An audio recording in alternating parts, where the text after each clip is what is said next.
Kasama natin ngayon si Miss Elda Almario. Welcome to Radyo Migrante, Elda. We're so happy to have you here with us today. Kung pwede lang pakibati ang ating listeners at ipakilala nyo na rin ang inyong sarili.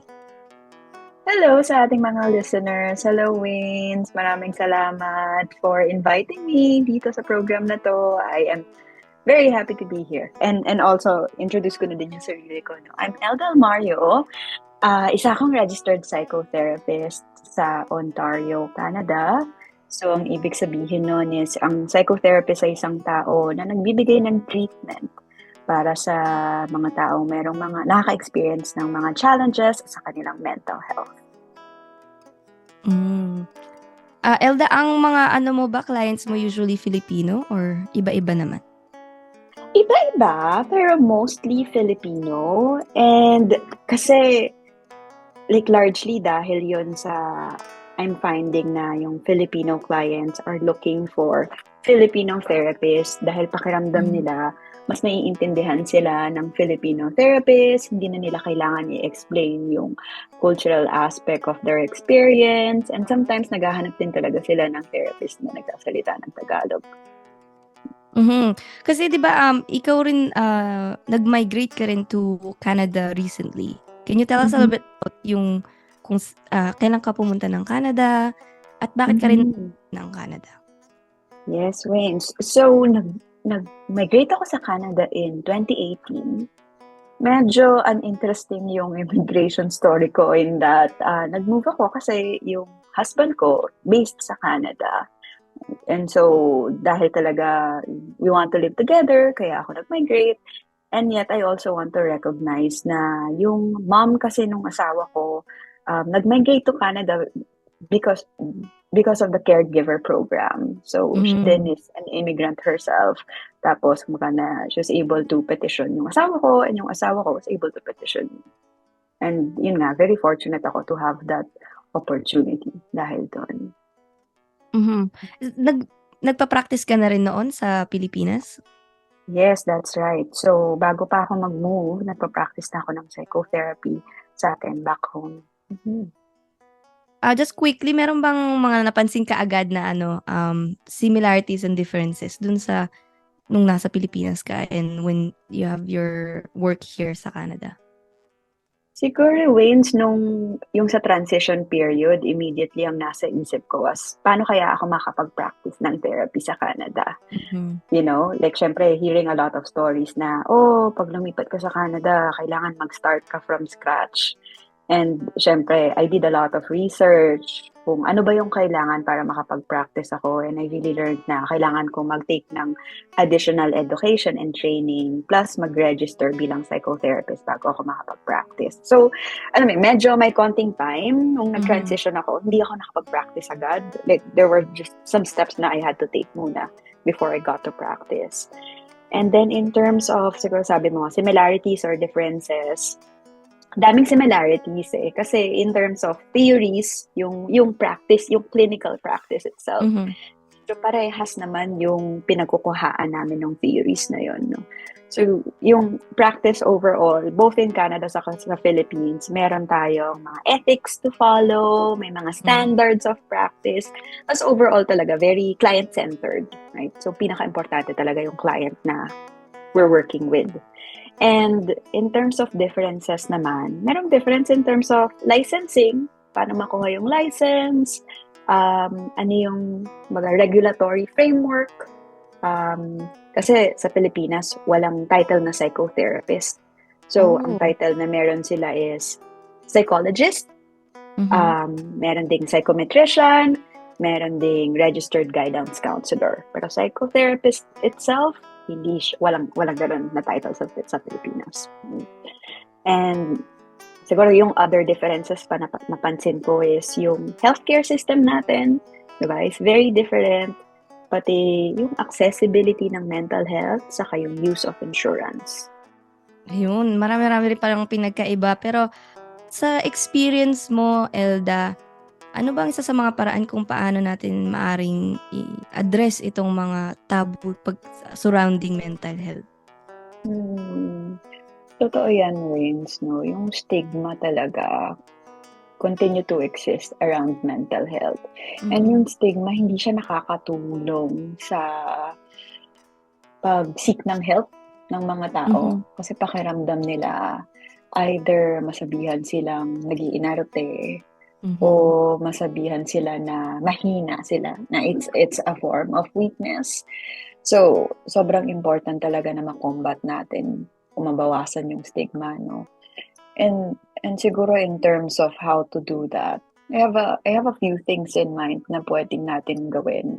And I guess to break it down, we have to look at it from an individual perspective and a systemic perspective. Hindi pwedeng isa lang, right? Kailangan pareho mag-move, right? And so, systemically speaking, I think about awareness campaigns, right? Or education, na kailangan talaga may ginagawa yung system. So whether that's schools, whether that's workplaces, government, kailangan merong programs to help increase awareness about mental health. And also, you also want to think about yung policy or legislation in place, right? For example, then I think about accommodation in workplaces or schools, and even accessibility of mental health support. Paano nga ba ma-access yung support ng mga tao? And I think like that should be addressed on a systemic level. Right? And the other piece to it, sabi ko nga, individually and as a collective, ano ba yung pwede nating gawin? It also matters na nag-engage tayo in open conversations, right? So, andyan yung nagsishare tayo ng mga personal stories dun sa mga tao na comfortable tayo with o sa mga taong pinagkakatiwalaan natin. And in that process, yung we're able to support each other without judgment. Right? It also has to come from us din kasi. And something to add din is yung we're able to challenge stereotypes. Ano yung mga stereotypes na naka-attach sa mga taong nagsastruggle with their mental health. I also wanna add yung pag-normalize ng paghingi ng tulong. Like, okay lang yun. Hindi siya nakakahiya. And so, a lot of that will happen talaga if we look within ourselves and think, how can I be that person na pwedeng lapitan ng kaibigan ko o ng kapamilya ko na nangangailangan ng tulong? Grabe, dami palang pwedeng gawin ng ng society natin in general, also individually tayo yung talagang kasi yung pagbabago, it can come from you, 'di ba? Ikaw as a one person na yung even in your group of friends, even with your family, having the conversation about mental health sa pamilya mo, talaga yung changing that perspective and behavior pagdating sa usaping mental health, no? Oo, Wayne. And parang lahat tayo may role in it, diba? Thank you for sharing that, Elda. And marami na rin akong narinig na ibang mga komento. Kadalasan, meron talagang contrast sa pananaw ng isang generation at saka yung pananaw ng isa pang generation. May mga narinig na akong komentong, ngayon nandito ka na sa Canada, meron ka ng mental issue, no? Naging Canadian ka lang, nagkaroon ka ng mental issue. But the reality is that it's always been there. Hindi lang natin siya napag-uusapan. Kadalasan, pag nasa Pilipinas, kung hindi pa na-address doon, medyo mas maano rin, no, ang conversation ng mental health dito sa Canada. Napansin mo ba yun o ako lang naman ang nakapansin ng ganong observation? Hindi ka nag-iisa, Waynes. Totoo. Dami pa kasi, parang personally lang speaking, parang mas malakas pa yung stigma sa atin. And that's not to say na there's no more work to be done here, no? We're still a long way to go. Pero, like, yun nga, based lang sa personal experience ko, it feels like mas mahirap siya pag-usapan back home. Hindi pa siya ganun ka-normalized. Right? So, for sure, hindi ka nag-iisa sa observation mo, Waynes. I do see that as well. Oo, malalim pa ang pag-iisip ng KSP sa atin. Pag umiiyak kapag malungkot, KSP agad. So, maraming kailangang i-breakdown dun sa ganong parang bawal ka maging mahina. And it's interesting din, Wins, kasi hindi siya necessarily kahinaan. Diba? Like, seeking help, I mean, hindi ko ma-imagine na merong taong nabubuhay na ni minsan hindi na kailangan ng tulong, like whatever type of help that is, no? So, parang actually very normal siya. And yet somehow, when it comes to mental health, like in particular, that's perceived as, weakness yan. Right? And really, it's not accurate na weakness siya, because at one point in our lives we will need help. Right? And how nice it would be na maging madali yon for us if and when that time comes for us, right? So it's really like sana not perceived as kahinaan, but actually more of a strength, right? To be able to yung maging aware ka na, uy, kailangan ko ng tulong. At, uy, time na para humingi ako ng tulong. It takes courage din to take that step. Kahit na isang message yan sa kaibigan or actually looking for help na from a therapist din. Iba-ibang ways. Ito namang gusto ko itanong sa iyo, Elda, ano ba ang mga karanasan ng mga Filipino youth dito sa Canada na napapansin mo na may malaking epekto sa kanilang mental health? Filipino youth.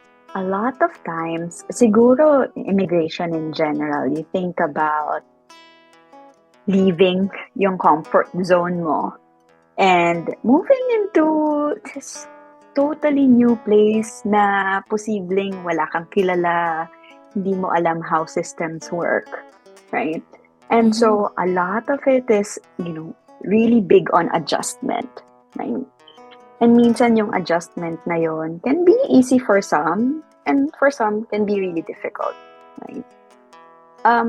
Siguro I say this as kasama dun sa nagiging impact ng migration, but I don't say it na in a way na everyone experiences this, right? I just wanna say na sometimes that this can happen to some and minsan naman hindi. Right? So, ang usual na napapansin ko that happens is, yun nga, na-mention ko yung minsan there could be struggles with adjustment, depende sa support na meron sila, or even depende dun sa personality or disposition ng tao. Right? That can come with difficult feelings attached with yung separation or loss. Iba yung nakasanayan nila sa atin, back home, in terms of social support. Sabihin natin, andun yung pamilya nila, andun yung friends nila, and moving here, wala naman dito yung ganong support, right? And even if you think about yung trabaho nila back home, tapos dito, having to start again from scratch. Right? Sometimes it comes with trauma, or minsan nakaka-experience ng depression o kaya anxiety around ano nang mangyayari. As you may know, Waynes, like yung immigration then may come with like financial struggles for some. Right? So that becomes a really big concern, and yung financial stability ng isang tao is very much tied to their mental health, right? I'll focus on like youth, so children and youth, right, who may be moving here and continuing their schooling, or maybe going to school for the first time. So, meron din talagang adjustment in terms of yung education system. So, may difference from how we're doing it back home. And even yung social connections, no? Making friends, being able to adapt to how different it is here culturally. So lahat ng yan can really happen and can be part of their experience sa pag-migrate nila. How about yung mga second generation na dito, Elda? Yung mga dito na pinanganak at lumaki? I like that question, Waynes, no? Kasi we're recognizing yung pinagkaiba ng first generation sa second generation. And siguro define lang natin further. First generation is yung sila mismo nag-move, right? So they were born in the Philippines and immigrated to Canada. And second generation is maybe yung parents nila or caregivers yung nag-move and they were born in Canada. Siguro ang idadagdag ko lang dyan is yung 1.5 generation. Right? Mhm. Yung, which is somewhere in between, yung nag-move sila when they were really young, right? So, Mhm. there's that definition just for us to be able to differentiate itong mga first gen, 1.5 gen, saka second gen immigrants. Right? And in regards to your question about challenges ng second generation immigrants, I'm finding na something that's very unique with them in terms of challenges is yung cultural identity nila. I mean, having, like, growing here, kumbaga at home, very much raised sila by Filipino parents and, with our traditions and practices, and then going out, like, being accustomed to, you know, yung culture mismo ng Canada, right? And parang, Mhm. it feels, nagkakaroon ng, may nagiging complex, nagkakaroon ng dual cultural identity, right? Oftentimes then, yung second-gen immigrants are more likely to be fluent in English or French. And so sometimes, sila yung nagiging translator or parang navigator ng parents nila who may not be as fluent. So a lot of, or the bulk of the challenge that I see in second-generation immigrants is really navigating yung relationship nila with their parents, recognizing na iba yung upbringing ng parents nila, saka iba yung sa kanila mismo. Meron talaga siyang parang sinasabi nila may cultural gap din na nararanasan na can pose an obstacle for communication between yung parents at saka yung mga anak. Which is Mhm. actually one of the things I wanted to ask from you, Elda. Baka meron tayong mga listeners na magulang at meron tayong mga listeners na sila yung nasa other end, sila yung anak. Meron ka bang parang advice for parents na gustong maintindihan kung ang mental health or kung meron man silang anak o kakilala na nag-struggle sa mental health and gusto nilang mas may matutunan pa? Anong advice mo for the parents? And kung meron ka ring advice for the kids, yung mga anak, na kailangan ng tulong para i-communicate sa kanilang magulang yung kanilang karanasan, nararanasan or currently what they're struggling with sa kanilang mental health. Mhm.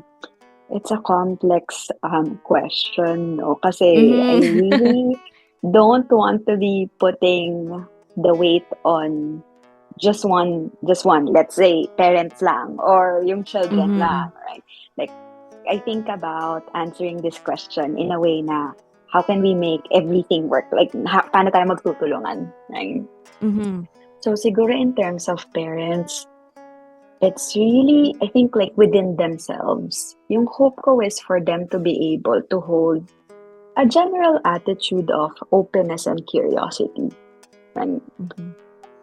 parang it comes with some sense of humility then, because the truth is a lot of the things, like mental health, maybe hindi tayo nagkaroon ng opportunity to understand it, right?